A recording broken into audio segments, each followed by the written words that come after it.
Καλησπέρα. Τελείωσε λοιπόν προχθές το ράλι της Σουηδίας, ο πιο κρύος και παγωμένος αγώνας του παγκοσμίου πρωταθλήματος.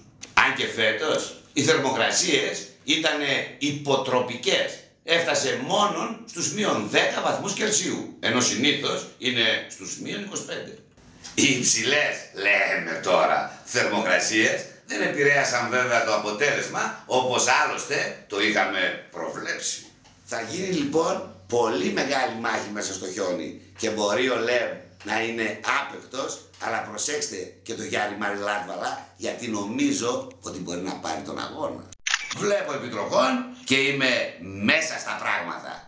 Στην έτσι κι αλλιώς παγωμένη Σουηδία έγινε ο δεύτερος αγώνας του Παγκοσμίου Πρωταθλήματος Ράλι.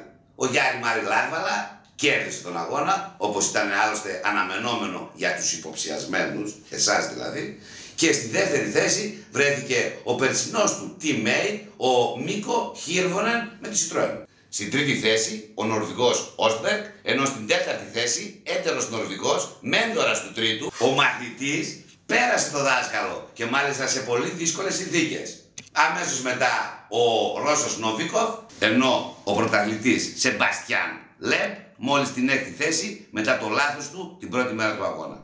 Και από τους δύο παγωμένους αγώνες, του Σαν Ρέμο και της Σουηδίας, πάμε σε ζέστη με το Παγκόσμιο Πρωτάθλημα Ράλι, 8 με 10 Μαρτίου, Μέξικο.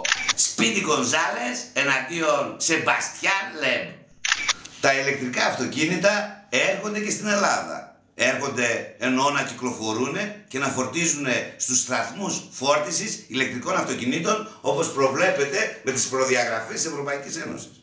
Θα μου πείτε, γίνονται αυτά τα πράγματα στην Ελλάδα του σήμερα? Γίνονται και μάλιστα στην Κοζάνη. Ο Δήμος της Κοζάνης λοιπόν περιελήφθη σε πιλωτικό ευρωπαϊκό πρόγραμμα. Θα του διατεθούν 15 αυτοκίνητα ηλεκτροκίνητα από διάφορες αυτοκινητοβιομηχανίες, τα οποία θα κυκλοφορούν στην Κοζάνη με σκοπό να μελετηθεί η κίνησή τους και πώς αυτά μπορούν να εξυπηρετηθούν.